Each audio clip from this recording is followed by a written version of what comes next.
ଜୟ ଜଗନ୍ନାଥ ଓଡ଼ିଶାବାସୀ। ଆଜି ଜାନୁଆରୀ 9 ତାରିଖ ଗୁରୁବାର। 10ଟି ଗୁରୁତ୍ୱପୂର୍ଣ୍ଣ ନ୍ୟୁଜ୍ ଉପରେ ନଜର ପକାଇବା। ଆପଣଙ୍କ ଭଲ ପାଇବା ସ୍ୱରୂପ ଗୋଟେ ଲାଇକ୍ ନିଶ୍ଚିତ ଭାବରେ କରିବେ। ଚାଲନ୍ତୁ ଆଜି ସକାଳ ଖବର ଉପରେ ନଜର ପକାଇବା। ପ୍ରଥମ ଖବର, ଆତଙ୍କ ଖେଳାଇଲା ଏଚ୍ଏମ୍ପିଭି। ଜାଣନ୍ତୁ କେଉଁ କେଉଁ ରାଜ୍ୟ ବ୍ୟାପିଲା। ଚାଇନା ପରେ ଏଚ୍ଏମ୍ପିଭି ବର୍ତ୍ତମାନ ଭାରତରେ ପଶିଛି, ଯାହାକୁ ନେଇ ସାରା ଦେଶରେ ଏବେ ଆତଙ୍କ ଖେଳିଯାଇଛି। କର୍ଣ୍ଣାଟକ, ତାମିଲନାଡୁ ପରେ ଏବେ ମୁମ୍ବାଇରେ ଏକ ନୂଆ ମାମଲା ଦେଖିବାକୁ ମିଳିଛି। ଏହି ଭୂତାଣୁ ଏବେ ଭାରତରେ 8 ଜଣଙ୍କୁ ସଂକ୍ରମିତ କରିଛି। ଚାଇନାରେ ଏହି ଭୂତାଣୁ ସଂକ୍ରମଣ ସହ ଜଡ଼ିତ ମାମଲା ବୃଦ୍ଧି ହେତୁ ଭାରତୀୟମାନେ ମଧ୍ୟ ଭୟଭୀତ ହେବାକୁ ଲାଗୁଛନ୍ତି। କିଛି ଲୋକ ଏହି ରୋଗକୁ କୋଭିଡ୍-19 ସହିତ ତୁଳନା କରିବା ଆରମ୍ଭ କରିଛନ୍ତି। ଏଚ୍ଏମ୍ପିଭି ହେଉଛି ଏକ ଭୂତାଣୁ ଯାହା ମଣିଷ ଫୁସ୍ଫୁସ୍ ଏବଂ ଶ୍ୱାସକ୍ରିୟାରେ ସଂକ୍ରମଣ ସୃଷ୍ଟି କରେ। ଏହା ସାଧାରଣ ଥଣ୍ଡା କିମ୍ବା ଫ୍ଲୁ ପରି ଅବସ୍ଥା ସୃଷ୍ଟି କରେ। ପରବର୍ତ୍ତୀ ଖବର, ସ୍ୱାସ୍ଥ୍ୟମନ୍ତ୍ରୀଙ୍କ ବଡ଼ ଘୋଷଣା। ଫେବୃଆରୀରେ ଲାଗୁ ହେବ ଆୟୁଷ୍ମାନ ଭାରତ। ପରିବର୍ତ୍ତନ ହେଲା ଆୟୁଷ୍ମାନ ଭାରତ ଲାଗୁ ହେବାର ସମୟ। ଜାନୁଆରୀ ନୁହେଁ, ବରଂ ଫେବୃଆରୀ ମାସରେ ଲାଗୁ ହେବ। ଏନେଇ ସୂଚନା ଦେଇଛନ୍ତି ସ୍ୱାସ୍ଥ୍ୟମନ୍ତ୍ରୀ ମୁକେଶ ମହାଲିକ। ମନ୍ତ୍ରୀଙ୍କ କହିବା ଅନୁସାରେ ଆୟୁଷ୍ମାନ ଭାରତ ଲାଗୁ କରାଯିବା ନେଇ କ୍ୟାବିନେଟ୍ରେ ପାରିତ ହେବ। ପାରିତ ହେଲା ପରେ କେନ୍ଦ୍ର ଓ ରାଜ୍ୟ ସରକାରଙ୍କ ମଧ୍ୟରେ ହେବ MOU ସ୍ୱାକ୍ଷରିତ। ଏହାପରେ ହିତାଧିକାରୀଙ୍କୁ କାର୍ଡ ବଣ୍ଟନ କରାଯିବ। ପରବର୍ତ୍ତୀ ଖବର, ଭୁବନେଶ୍ୱରରେ ପହଞ୍ଚିଲେ ପ୍ରଧାନମନ୍ତ୍ରୀ। ବିମାନବନ୍ଦରରେ ଭବ୍ୟ ସ୍ୱାଗତ। ଆସନ୍ତାକାଲି ପ୍ରବାସୀ ଭାରତୀୟ ସମ୍ମିଳନୀରେ ହେବେ ସାମିଲ। ରାଜ୍ୟରେ ପ୍ରଥମ ଥର ପାଇଁ ଆୟୋଜିତ ହୋଇଛି ପ୍ରବାସୀ ଭାରତୀୟ ସମ୍ମିଳନୀ। ଏହି କ୍ରମରେ 60ଟି ଦେଶର ପ୍ରବାସୀ ଭାରତୀୟମାନେ ରାଜଧାନୀ ଭୁବନେଶ୍ୱରରେ ପହଞ୍ଚିଛନ୍ତି। ପ୍ରଧାନମନ୍ତ୍ରୀ ନରେନ୍ଦ୍ର ମୋଦି ବିମାନବନ୍ଦର ପାଖରେ ପହଞ୍ଚିବା ପରେ ତାଙ୍କୁ ସ୍ୱାଗତ କରିବାକୁ ମୁଖ୍ୟମନ୍ତ୍ରୀ ମୋହନ ଚରଣ ମାଝୀ, ଉପମୁଖ୍ୟମନ୍ତ୍ରୀ ପ୍ରଭାତୀ ପରିଡା, ମେୟର ସୁଲୋଚନା ଦାସଙ୍କ ସମେତ କିଛି କେନ୍ଦ୍ରମନ୍ତ୍ରୀ ବିମାନବନ୍ଦରରେ ପହଞ୍ଚିଛନ୍ତି। ପରବର୍ତ୍ତୀ ଖବର, ଖୁବ୍ ଶୀଘ୍ର ଖାତାକୁ ଆସିବ ସୁଭଦ୍ରା ଯୋଜନା ଟଙ୍କା, ହେଲେ ଏମାନେ ପୁଣି ପଡ଼ିବେ ବାଦ୍। ଖୁବ୍ ଶୀଘ୍ର ଖାତାକୁ ଆସିବ ସୁଭଦ୍ରା ଯୋଜନା ଟଙ୍କା, ପୁଣି ମିଳିବ ସୁଭଦ୍ରା ଟଙ୍କା। ଏ ନେଇ ବଡ଼ ଘୋଷଣା କରିସାରିଛନ୍ତି ମୁଖ୍ୟମନ୍ତ୍ରୀ ମୋହନ ମାଝୀ। ଆସନ୍ତା ଜାନୁଆରୀ ମାସରେ ହିତାଧିକାରୀଙ୍କୁ ମିଳିବ ପ୍ରଥମ କିସ୍ତିର 4ଥ ପର୍ଯ୍ୟାୟ ଟଙ୍କା। 1 କୋଟି ହିତାଧିକାରୀଙ୍କୁ ମିଳିବ ସୁଭଦ୍ରା ଟଙ୍କା। ପୂର୍ବରୁ ପ୍ରଥମ କିସ୍ତିର 3ଟି ପର୍ଯ୍ୟାୟ ଟଙ୍କା ହିତାଧିକାରୀଙ୍କ ଖାତାକୁ ଆସିସାରିଛି। ଆଉ ଜାନୁଆରୀ ମାସରେ ଆସିବ 4ଥ ପର୍ଯ୍ୟାୟ ଟଙ୍କା। ଯୋଗ୍ୟ ହିତାଧିକାରୀଙ୍କ ଖାତାକୁ ଯିବ ଟଙ୍କା। ସେହିପରି ମାର୍ଚ୍ଚ ମାସରେ ଏକାବେଳେ କୋଟିଏ ହିତାଧିକାରୀଙ୍କୁ ମିଳିବ ସୁଭଦ୍ରା ଯୋଜନାର 2ୟ କିସ୍ତି। ତେବେ କେଉଁମାନେ ସୁଭଦ୍ରା ଟଙ୍କା ପାଇବେନି? ଆବେଦନ କରିଥିଲେ ବି କଟିଯିବ ନା।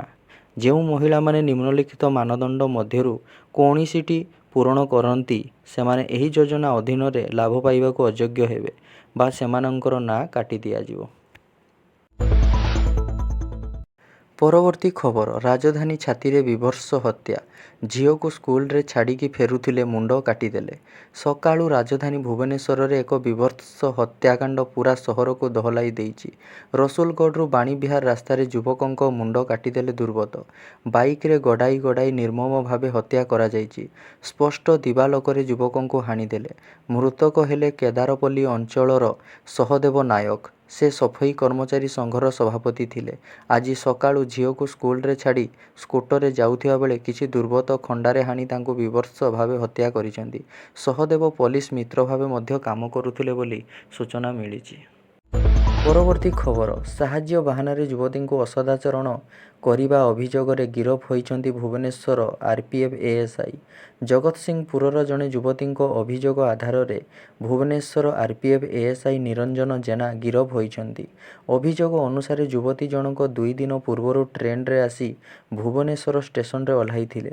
ହଷ୍ଟେଲ ବନ୍ଦ ଥିବାରୁ ସେ RPF ଥାନାକୁ ଯାଇଥିଲେ। ସେଠାରେ ASI ନିରଞ୍ଜନ ନିଜ ରୁମ୍ରେ ଯୁବତୀଙ୍କୁ ରହିବା ପାଇଁ କହିଥିଲେ। ଯୁବତୀ ରୁମ୍କୁ ଯିବା ପରେ ନିରଞ୍ଜନ ତାଙ୍କୁ ଅସଦାଚରଣ କରିଥିଲେ। GRP ଥାନାରେ ଅଭିଯୋଗ ପରେ ASI ନିରଞ୍ଜନକୁ ଗିରଫ କରିଛି ପୋଲିସ। ପରବର୍ତ୍ତୀ ଖବର, ଭାରତ ଇଂଲଣ୍ଡ ମଧ୍ୟରେ T20 ଏବଂ ଦିନିକିଆ ସିରିଜ୍ ଖେଳସୂଚୀ ଘୋଷଣା। ଫେବୃଆରୀ 9 ତାରିଖରେ କଟକରେ ଖେଳାଯିବ ଦିନିକିଆ ମ୍ୟାଚ୍। 5ଟି T20 ଏବଂ 3ଟି ଦିନିକିଆ ମ୍ୟାଚ୍ ଖେଳାଯିବ। ସିରିଜର ଆରମ୍ଭ 22 ଜାନୁଆରୀରୁ ହେବ। ଇଂଲଣ୍ଡ T20 ଏବଂ ଦିନିକିଆ ସିରିଜ୍ ପାଇଁ ଟିମ୍ ଘୋଷଣା କରିସାରିଥିବା ବେଳେ ଭାରତ ଟିମ୍ ଘୋଷଣା କରିନାହିଁ। ପ୍ରଥମେ T20 ଏବଂ ପରେ 3ଟି ଦିନିକିଆ ଖେଳାଯିବ। T20 ସିରିଜର ମ୍ୟାଚ୍ କୋଲକାତା, ଚେନ୍ନାଇ, ରାଜକୋଟ, ପୁନେ ଏବଂ ମୁମ୍ବାଇରେ ଖେଳାଯିବ। ଦିନିକିଆ ମ୍ୟାଚ୍ ନାଗପୁର, କଟକ ଏବଂ ଅହମ୍ମଦାବାଦରେ ଖେଳାଯିବ।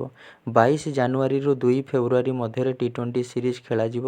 ସେହିପରି 6 ଫେବୃଆରୀରୁ 12 ଫେବୃଆରୀ ମଧ୍ୟରେ ଦିନିକିଆ ସିରିଜ୍ ଖେଳାଯିବ। ପରବର୍ତ୍ତୀ ଖବର, ପର୍ଯ୍ୟଟନ କ୍ଷେତ୍ରରେ ଅଗ୍ରଣୀ ରାଜ୍ୟ ହେବ ଓଡ଼ିଶା। ପ୍ରବାସୀ ଭାରତୀୟ ଦିବସ ଓଡ଼ିଶା ପର୍ଯ୍ୟଟନ କ୍ଷେତ୍ରରେ ନୂଆ ଦିଗ ସୃଷ୍ଟି କରିବ। ପ୍ରବାସୀ ଭାରତୀୟ ଦିବସରେ ସୂଚନା ଦେଲେ ଉପମୁଖ୍ୟମନ୍ତ୍ରୀ ପ୍ରଭାତୀ ପରିଡ଼ା। 2025 ସୁଦ୍ଧା ଓଡ଼ିଶା ପର୍ଯ୍ୟଟନ କ୍ଷେତ୍ରରେ ଏକ ଅଗ୍ରଣୀ ରାଜ୍ୟରେ ପରିଣତ ହେବ। ଏଥିସହ ପ୍ରବାସୀ ଭାରତୀୟ ଦିବସରେ ଷ୍ଟାର ସେଫ୍ ସଞ୍ଜୀବ କପୁର ମଧ୍ୟ ପ୍ରଶଂସା କରିଛନ୍ତି। ଓଡ଼ିଶା ଆତିଥ୍ୟକୁ ଖୁବ୍ ପ୍ରଶଂସା କରିବା ସହ ଏଭଳି ଆୟୋଜନରେ ଖୁସି ପ୍ରକାଶ କରିଛନ୍ତି। ପରବର୍ତ୍ତୀ ଖବର, ଭାରତରେ 25,000 କୋଟି ନିବେଶ କରିବ ମାଇକ୍ରୋସଫ୍ଟ। 2030 ସୁଦ୍ଧା 1 କୋଟି ଲୋକଙ୍କୁ ଏଆଇ ଟ୍ରେନିଂ। ଆମେରିକାର ବୃହତ ଆଇଟି କମ୍ପାନୀ ମାଇକ୍ରୋସଫ୍ଟ ଭାରତରେ $3 ବିଲିୟନ ବା 25,700 କୋଟି ଟଙ୍କାର ପୁଞ୍ଜି ବିନିଯୋଗ ନେଇ ଘୋଷଣା କରିଛି। ପ୍ରଧାନମନ୍ତ୍ରୀ ମୋଦିଙ୍କ ସହ ବୈଠକରେ ଗୋଟିଏ ଦିନ ପରେ କମ୍ପାନୀର ସତ୍ୟ ନାଡେଲା ଏହି ଘୋଷଣା କରିଛନ୍ତି। ଭାରତରେ କ୍ଲାଉଡ୍ ଏବଂ ଏଆଇକୁ ସୁଦୃଢ଼ କରିବା କ୍ଷେତ୍ରରେ ଏହି ଅର୍ଥ ବିନିଯୋଗ ହେବ। ପରବର୍ତ୍ତୀ ଓ ଶେଷ ଖବର, ରାସନ କାର୍ଡଧାରୀଙ୍କ ପାଇଁ ନୂଆ ନିୟମ। ତୁରନ୍ତ ସାରନ୍ତୁ ଏହି କାମ, ନଚେତ୍ ଆଉ ମିଳିବନି ମାଗଣା ରାସନ। ସରକାର ନୂତନ ନିୟମ ଘୋଷଣା କରିଛନ୍ତି। ବିଶେଷ କରି ଯେଉଁମାନେ ସେମାନଙ୍କର ରାସନ କାର୍ଡ ଇ-କେୱାଇସି ସମାପ୍ତ କରିନାହାନ୍ତି, ସେମାନେ ରାସନର ଲାଭରୁ ବଞ୍ଚିତ ହୋଇପାରନ୍ତି।